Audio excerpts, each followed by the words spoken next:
본문을 근거로 하여서 자살골, 어이상실 이러한 제목으로 하나님의 말씀을 나눕니다. 우리 청년들의 이해를 돕기 위해서 라떼는 마리아로 또 오늘도 시작하게 됨을 양해해 주시기 바랍니다. 군대, 우리 청년들도 대부분 군대들을 다 갔다 와서 이런 비슷한 그런 추억들은 한두 개씩 있을 거예요. 특별히 주일날은 군대에서는 전투 체력 향상의 날이기도 합니다. 운동을 즐기는 고참들은 그래도 괜찮지만은 운동을 싫어하는 그런 소위 말하는 쫄따구라고 하죠. 졸병들은 그날이 고문당하는 날입니다. 특별히 좀 쉬려야 되는 그런 주일날 그렇게 나와서 볼 차고 하자고 하면은 되게 힘들어요.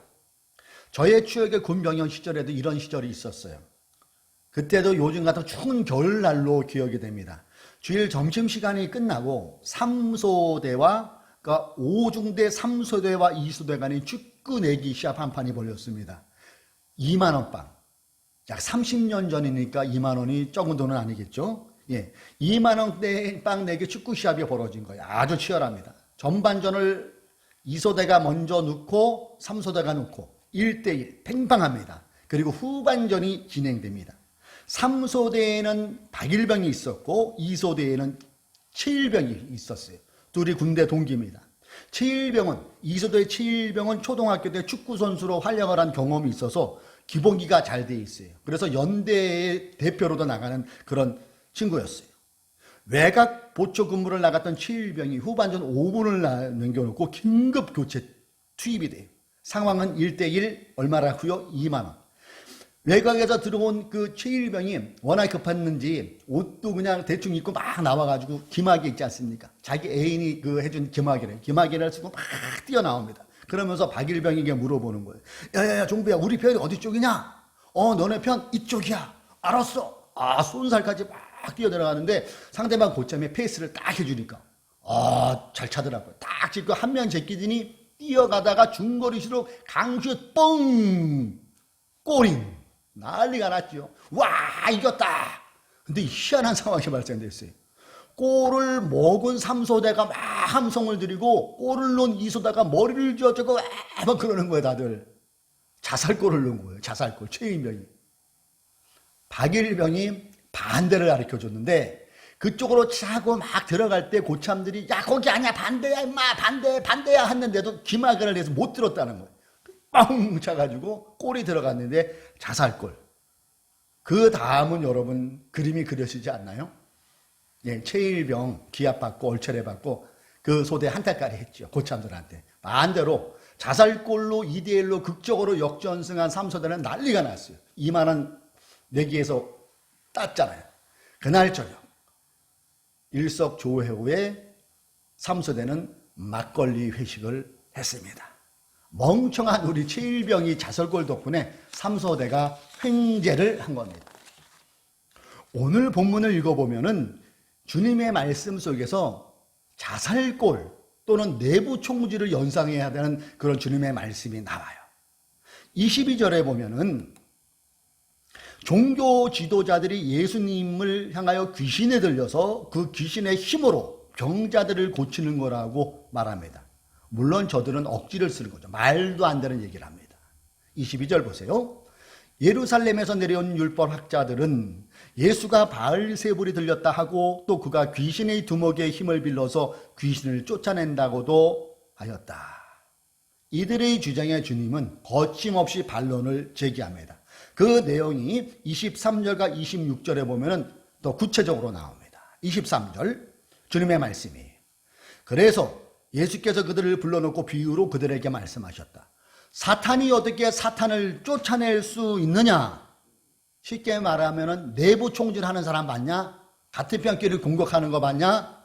자살골 넣는 사람 봤냐? 이렇게 얘기하는 거죠. 26절도 마찬가지죠. 사탄이 스스로에게 발라를 일으켜서 갈라지면 벼들 수 없고 끝장이 난다. 쉽게 말하면 여보시오 종교 지도자 여러분, 자살골 넣는 귀신도 있어? 허허. 주님이 어이상실한 표정이 연상되지 않습니까? 자, 그럼 왜 종교 지도자들은 이러한 방법으로 주님을 공격할 수밖에 없었을까요? 두 가지 정도 이유가 있었다고 봅니다. 그 첫 번째는 뭐냐 하면은 그들의 기득권 때문에 그래요. 그들의 기득권에 대한 위기감이 그들을 이렇게 만들어버렸다는 것이죠. 그들은 하루가 다르게 예수님의 대중적 인기가 계속 치솟고 있다는 것을 눈으로 봤고 보고로도 듣고 있었어요. 그 당시 예수님의 인기는 반짝 일회성 인기가 아니었습니다. 그분의 인기는 지속적이었어요. 그분의 대중적 인기가 얼마나 높았냐 하면은 20절에 보면은 우리가 얼추 짐작할 수 있어요. 본문 20절. 예수께서 집에 들어가시니 무리가 다시 모여들어서 예수의 이름은 음식을 먹을 겨를도 없었다. 그 당시 예수님께서 다시 집으로 들어가셨다는 것은 가버나움의 베드로의 집으로 돌아왔다고 주석은 그렇게 기록을 하고 있어요.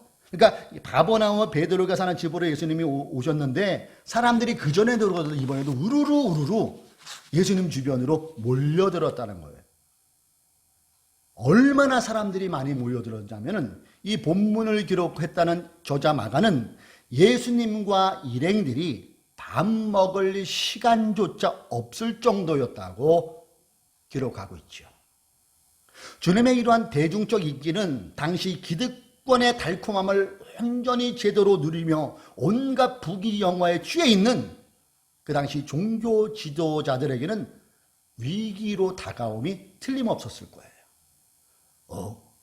이거 자칫하다가 저 예수라는 젊은 놈한테 우리의 기득권을 빼앗기겠는데 지금 기세를 꺾지 못하면 우리가 누리고 있는 것들의 위협을 받을 것이 틀림없어. 저 길을 어떻게 꺾는다. 그러면서 서로 모여서 의논했을 거예요. 소문을 냅시다. 예수라는 자가 병자들을 고치는 게 하나님의 능력이 아니라 사단의 하수인으로 하는 것들이라고 그렇게 소문을 내면 되지 않겠습니까? 저 예수에게 귀신이 들어가서 그러한 일을 하는 거라고 소문을 퍼뜨리자는 얘기입니다. 그거 좋은 대책이요. 자, 지금 당장 소문을 퍼뜨려 봅시다. 여봐라, 아무도 없느냐? 그러면서 여기저기 소문을 냈을 것을 우리는 합리적 추측으로 생각해 볼 수가 있죠. 쉬운 말로 요즘 정치판에서 하는 문제가 많이 되는 공작 정치를 이들이 했다고 볼 수가 있죠.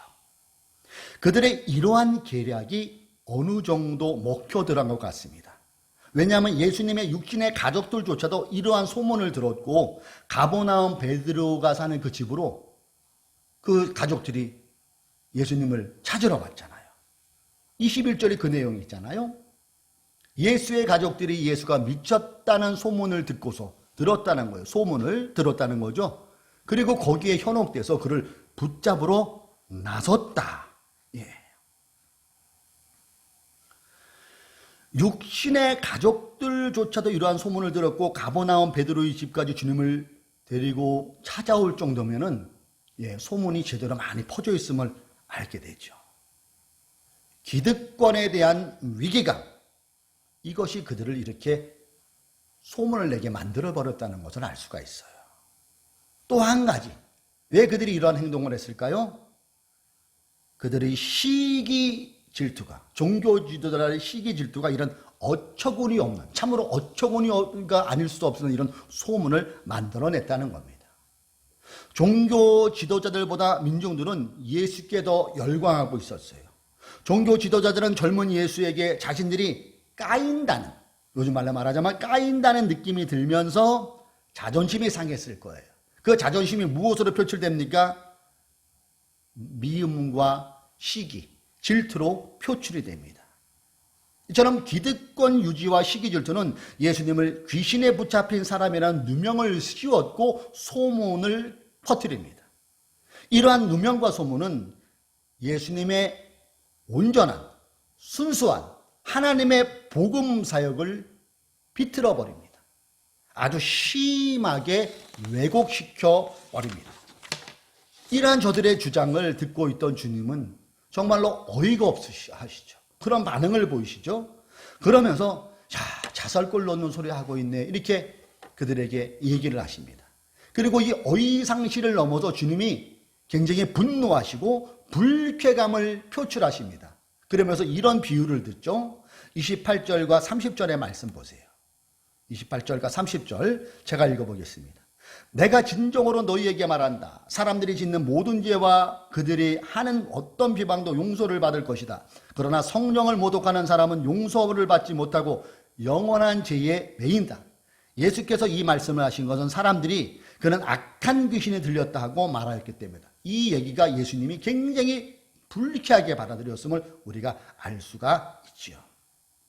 이들의 복음에 대한 왜곡은 하나님의 안에서 행하시는 주님의 사역을 왜곡하는 것, 이것은 성령을 모독하는 것이요. 그 성령 모독죄는 용서를 받지 못하고 영원한 자에 매인다고 주님은 강하게 그들에 대해서 말씀을 하고 계신다는 것이죠.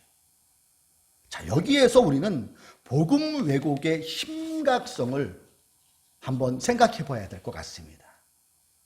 예수님 당시의 종교 지도자들이 그때만 있었을까요? 지금은 없을까요?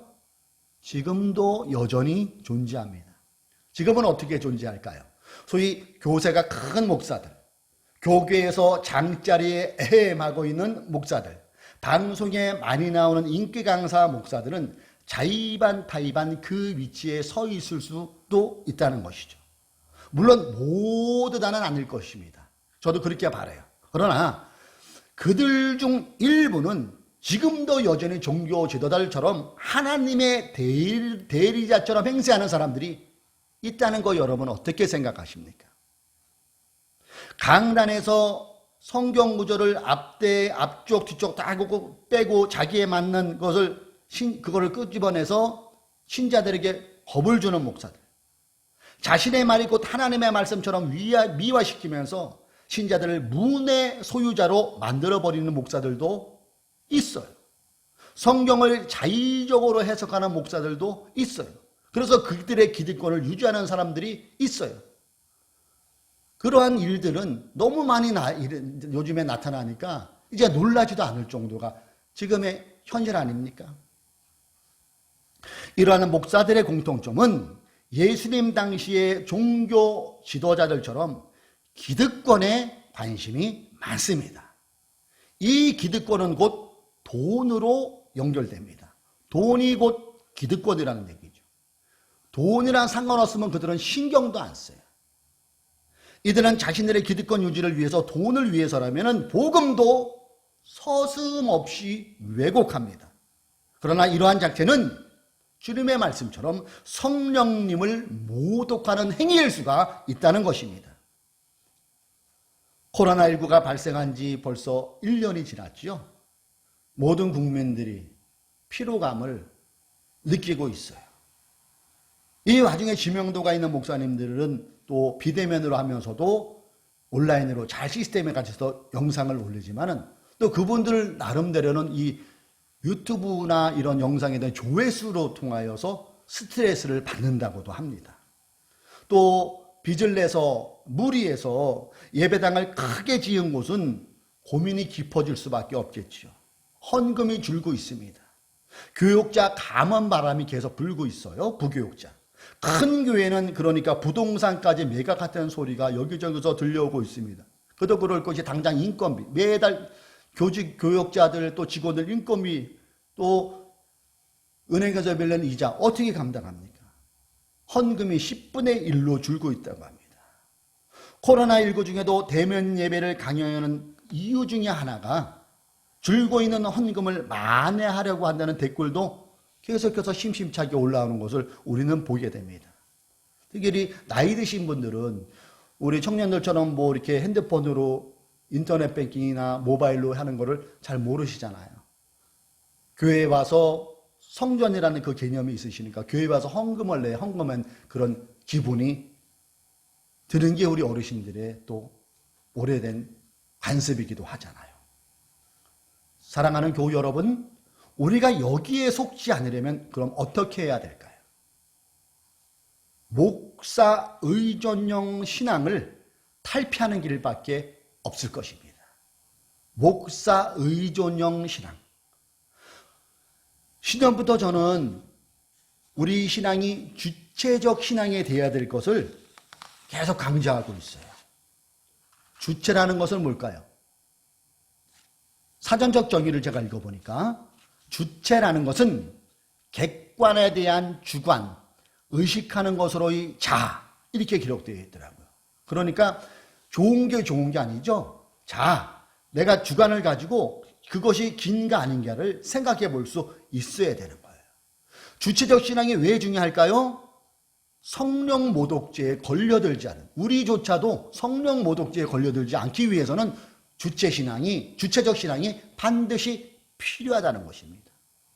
이소대에서 자살골 넣은 사람은 최일병이에요. 그렇죠? 근데 나머지 10명은 자살골 넣은 게 아니거든요. 근데 이소대가 삼소대에게 졌잖아요. 똑같은 거예요. 이와 같은 겁니다. 나는 안 했으니까 괜찮다? 아니죠. 같이 도매금으로도 넘어갈 수 있다는 사실을 기억해야 됩니다.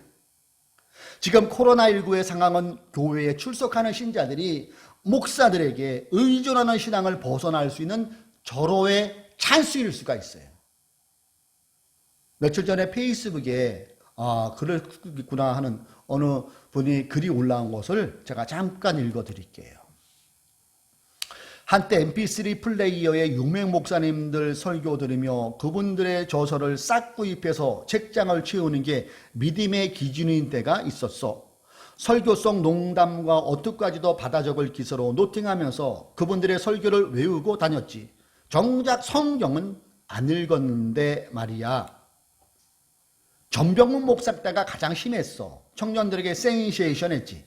타교회 청년들도 한 번쯤 주일 또는 수요일에 참석해 봤으니까. 그런데 성추문 사건이 터지고 청년들은 어찌할 바를 모르더군. 근데 그게 마약과도 같아. 결국 우리는 또 다른 전병욱을 찾아다녔어. 난 전병훈 목사 성추문 사건을 기점으로 모든 목사들에게 대한 광신을 버리고 의심하기 시작했어. 아멘을 멈췄고 설교를 들으며 성경에 맞는 내용인가 찾아가며 들었지. 제가 이 글을 읽으면서 고개를 끄덕끄덕 했습니다. 그렇지 않습니까, 여러분? 이러한 태도가 목사 의존형 신앙에서 벗어나는 한 가지 방법이 될 수 있을 것입니다. 어느 분은 본인이 이렇게 믿고 따르고 존경하는 목사님 설교를 잘 때 안 들으면 잠이 안 온다고 그런 분 이렇게 말씀하시는 분이 계세요. 오직 그분은 그 목사님이 꽂혀 있어요. 그러면서 자기의 신앙이 좋은 것처럼 은근히 과시하는 그런 분을 제가 만나본 적이 있어요. 여러분 이게 좋은 신앙일까요? 목사 의존형 신앙일 수 있다는 것이죠. 그리고 이러한 신앙의 모습은 바른 신앙의 모습이 아닐 수가 있다는 거예요. 자, 그림을 한번 보세요. 교회에 오신 것을 환영합니다. 이제 요건 필요 없을 겁니다. 어느 분이 풍자적으로 이런 그림을 올려놨는데 이해 가시죠, 여러분? 뇌를 빼버리는 거예요. 왜? 아무 생각 없게 만드는 겁니다. 이게 목사 운전형 신앙에 나타날 수 있는 이런 현상이라는 거예요. 맹종신자로 병신도로 만들어버립니다. 맹신도로 병신도로 머물러 있는 것은 자살골 넣는 신자가 될 수 있음을 여러분 주의하시기 바랍니다. 이 시점에 우리는 우리 교회를 포함해서 지금 한국 교회가 하나님의 말씀을 심각하게 왜곡하고 있지 않냐를 한번 들여다볼 수 있어야 된다는 것이죠. 대면 예배만이 살 길이라고 주장하는 분들 교회 있지요. 대면 예배의 주장은 그런데 하나님을 성전에만 가두어 두려는 구약을 소환시키는 행동이에요.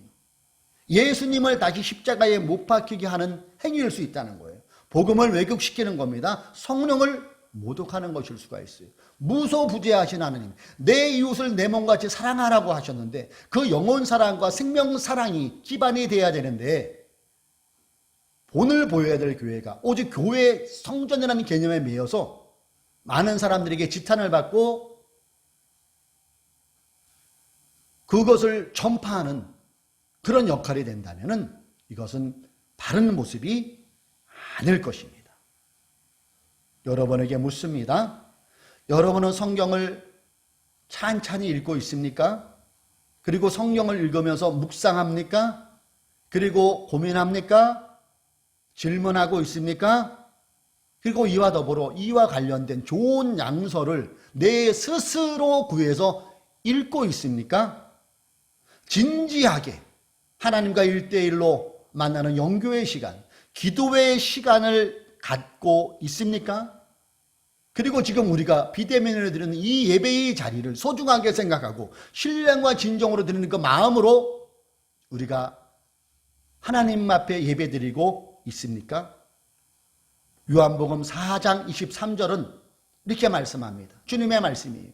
아버지께서는 이렇게 예배드리는 사람들을 찾으신다. 어떤 예배? 영과 진리로 하나님께 온전히 내 마음을 쏟아붓는 그런 예배를 드리자는 사람을 찾고 있다는 것 아니겠습니까?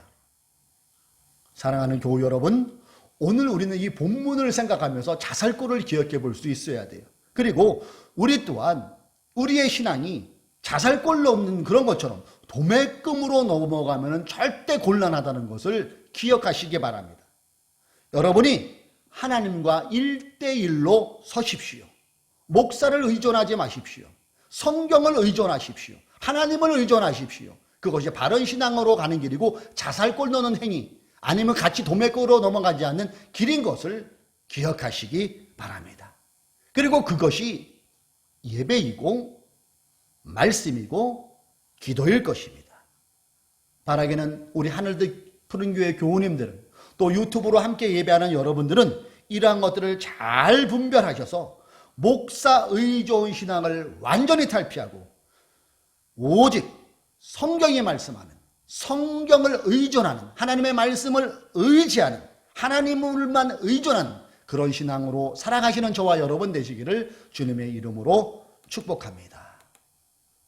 그래서 오늘 제목이 자살골 어이상실입니다. 여러분 자살골 넣는 신자 되지 맙시다. 주님의 마음을 아프게 하지 맙시다. 본의 아니게 성령을 모독하는 그런 신자가 되지 않기를 주님의 이름으로 축복합니다. 기도하겠습니다.